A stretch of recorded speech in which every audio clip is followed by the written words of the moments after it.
আজকে খাবো আম মাখা। তার জন্য কোথায় যাব চলেন সবাই আমার সঙ্গে দেখা যাক। স্কিপ না করে ভিডিওটি দেখবেন, খুবই ভালো লাগবে আজকের ভিডিওটি।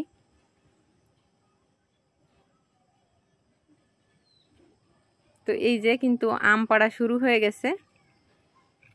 প্রথম থেকে শেষ পর্যন্ত দেখলে আপনারা বুঝতে পারবেন যে আমি কোথায় গিয়েছি। এই গাছের আম অত্যন্ত মিষ্টি।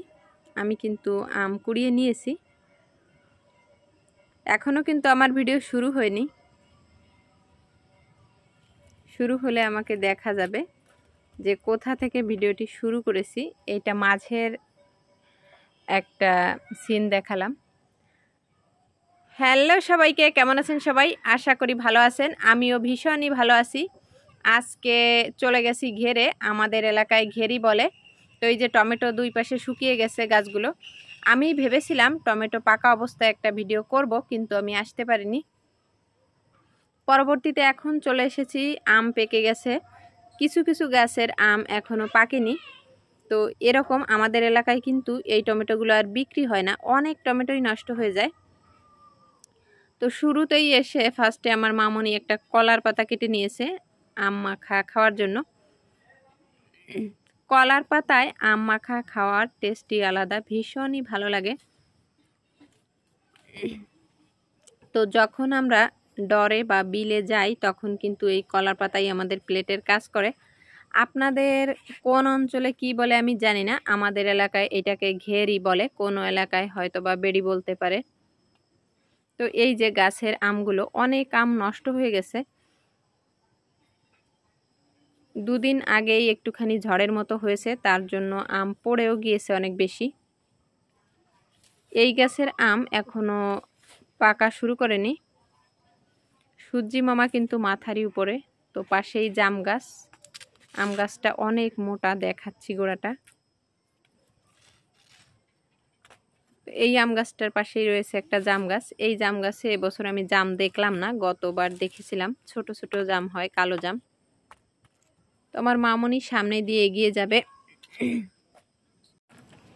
এই যে ডান সাইডে আম গাছগুলোতে কিন্তু প্রচুর পরিমাণে আম হয় প্রত্যেক বছর। এবছরও হয়েছে, তবে প্রত্যেক বছরের তুলনায় এবছর একটু কম।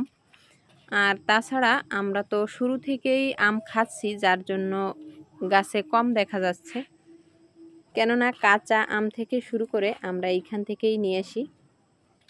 এই যে এই পাশে আমাদের মরিচ গাছ লাগিয়েছে আমার শ্বশুরমশাই। এইখানে কিন্তু অনেক মরিচ গাছ ছিল, আমি দুই একটা দেখালাম। সব গাছ দেখাতে গেলে ভিডিওটি অনেক বেশি লং হয়ে যাবে। তো গাছে মরিচও হয়েছে। এই মরিচগুলা কিন্তু অনেক বেশি ঝাল হয়। এইটা আমাদের এলাকায় পানের যে বরজ থাকে, ওই বরজে লাগানো হয়। তো আমরা এই ঘেরেই লাগিয়েছি। এই যে আমি আম তুলতেছিলাম, আমার বর হচ্ছে আর কাঠিটা ধরে আছে। তো এই গাছের আম সব থেকে বেশি মিষ্টি, যার জন্য এই গাছের আমি তুলেছি তিনটা চারটা পাঁচটা তুলেছি। তো এখন আমরা আম মাখা খাবো। প্রথমে একটা আমি তুলে নিলাম, পরবর্তীতে পাড়তেছিল আমার বর। আমি এখন নিচে যাব জমিতে। এই যে দেখেন জমির ভিতরে পড়েছে আমগুলো।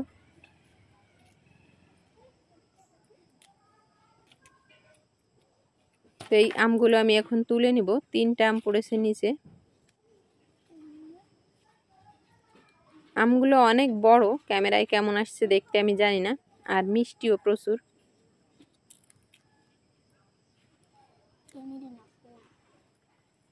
এই গাছগুলো কিন্তু অনেক আগেই লাগানো, মানে তখন আমাদের বাজারে এত বেশি আমের চারা কিনতে পাওয়া যেত না। এখন যতটা আমরা বিভিন্ন জাতের আমের চারা কিনতে পারি বাজারে, সচরাচর সব সময় আসে, রাস্তাঘাটে দেখা যায়। আগে কিন্তু 10-15 বছর আগে এতটা চারা, মানে ভালো জাতের আম পাওয়া যেত না। তো আমার ভীষণই রোদ লেগেছে, আমি আর হাঁটতে পারতেছিলাম না, কেননা অনেক বেশি পাড়ি দিয়ে হেঁটেছি। তো এই যে এই গাছের আমগুলো একটু ছোট কিন্তু মিষ্টি। এই গাছটায় প্রচুর পরিমাণে আম ধরেছে, ক্যামেরায় হচ্ছে গিয়ে দেখানো সম্ভব হচ্ছিল না। তো সাইডে ওই যে পিছনে দেখুন আর একটা গাছ, ওইটাও প্রচুর আম হয়েছে। আসলে এই যে আমাদের যে আম গাছগুলো, এই গাছগুলো থেকে সবাই উপকৃত হয়, আমরাও খাই, লোকেরাও খায়। যেহেতু গাছগুলো একটু দূরে, এই পাশে হয়েছে চিচিঙ্গা, তো অনেকে রেখাও বলে। কোন এলাকায় কি বলে আমি জানি না, আমাদের এলাকায় একটা নাম আছে, লোকে শুনলে হাসবে, তার জন্য বললাম না। আমাদের এলাকায় কিন্তু প্রচুর সবজি হয়, শাক সবজি এগুলা হয় প্রচুর। ফলের গাছ লাগালেও ফল হয় ভীষণই। বিভিন্ন এলাকায় আছে, আমি দেখেছি যে শাক সবজি হতে চায় না জমিতে, শুকনা মাটি হয় বালির কারণে, লবণাক্ত জলের জন্য। এই যে এই গাছটাই কিন্তু প্রচুর আম হয়েছে, ওই যে জলের ভিতরে দেখলে বোঝা যায়। তবে আমি ভীষণই কষ্ট পেয়েছি এই নৌকাটার কারণে।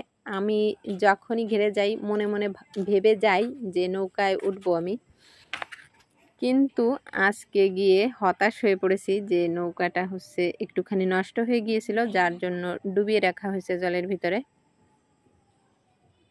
তো আমার বর এখানে আর কাঠি নিয়ে আসে, কয়টা আম পারবে আমার কাছে জিজ্ঞেস করতেছিল। আমি বলেছি আর বেশি আম পাড়ার দরকার নেই, যেহেতু এই আমগুলো 4-5 দিনের ভিতরেই পাকা শুরু করবে।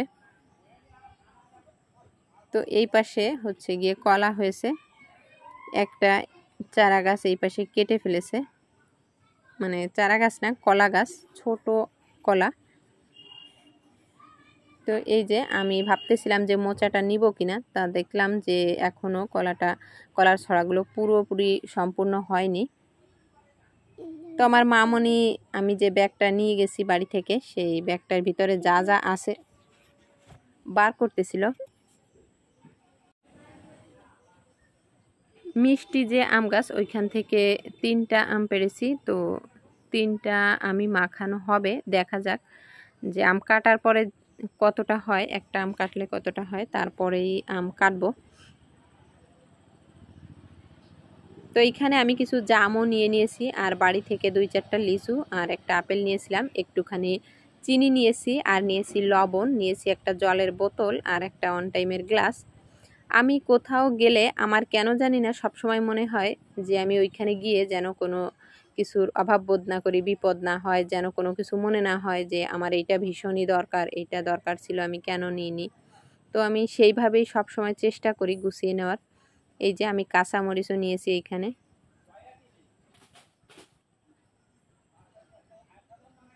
তো আমি প্রথমে আমটা ছিলে নিয়েছি। আমার হাতের নখগুলো ভীষণই বাজে হয়ে গিয়েছে, কেননা গিয়ে কলা, কচু বা বেদানা, যে কোনো ফল বা সবজি কাটা হয়, তারপরে যখনই সাবান দিয়ে হাতটা ধোয়া হয় একদম কালো হয়ে যায়, আর জলে একটুখানি আয়রনও আছে। তো এই যে আম কিন্তু কাটা শুরু হয়ে গেছে, এখনই মাখানো শুরু হবে। যেহেতু সব কিছু নিয়ে এসেছি, আম মাখিয়ে খাওয়াও শেষ হয়ে গিয়েছে। আম মাখানো খাওয়ার সময় আরও অনেকে যোগদান করেছিল, তাদেরকে আমি দেখালাম না। তো বাড়ি থেকে যে 4-5টা লিচু নিয়ে এসেছিলাম, মামনি লিচু খায় না, তার জন্য আমিই খাচ্ছিলাম। তো এখন একটুখানি জমিটা দেখাবো। ঘেরের ভিতরের যে জমিটা, এই জমিটার যে ধান হয় সেই ধানই আমরা সারা বছর খাই। তো এই যে আমি ভেবেছিলাম ধান কাটার পরপরই আসবো, একটা ভিডিও করব, ধান পড়ে থাকবে, সেই ধান আমরা নিয়ে যাব, মামনিকে নিয়ে আসবো কুড়াতে, কিন্তু ভিডিওটা করা হয়নি, আমার ইচ্ছা ছিল অনেক। সচরাচর আমাদের এই ঘেরেই বেশি যাওয়া হয়, আমি অন্য কোনো ঘেরে তেমন একটা যাই না, চিনি না বলতে গেলে। তো এই যে দেখেন ডুমুর হয়েছে আমাদের এই ঘেরের পাড়ে, কিন্তু সব গাছই আছে বলতে গেলে এইখানে ডুমুর। আমি একদিন একটা ডুমুরের রেসিপি করে দেখাবো। এইখানে একটা ছোট্ট কলার কাঁদি হয়েছে, আমার মামুনিও ধরতে পারতেছিল, এত ছোট একটা কলা গাছ। পরবর্তীতে কাঁঠাল গাছ, এখানে অনেকগুলো কাঁঠাল গাছ আছে, আম গাছের ফাঁকে ফাঁকে কাঁঠালও হয়েছে। এইখান থেকে আমরা কাঁঠাল নিয়ে ইঁচড় রান্না করে খেয়েছি। নারকেল গাছও আছে। আমার ভিডিওটা আপনাদের আজকে কেমন লেগেছে জানি না, তবে আমি কিন্তু ভিডিওটা করার সময় ভীষণই মজা পেয়েছি। আর আমার এই প্রকৃতির ভিডিও ভালো লাগে, ভীষণ ভালো লাগে। এই যে এই পাশ দিয়ে যখন যাচ্ছিলাম দেখতেছিলাম শুধু আম, যে কত আম হয়েছে। তো আজ এই পর্যন্ত, পরবর্তীতে নতুন কোনো ভিডিও নিয়ে দেখা হবে। ততক্ষণ সবাই ভালো থাকবেন, সুস্থ থাকবেন।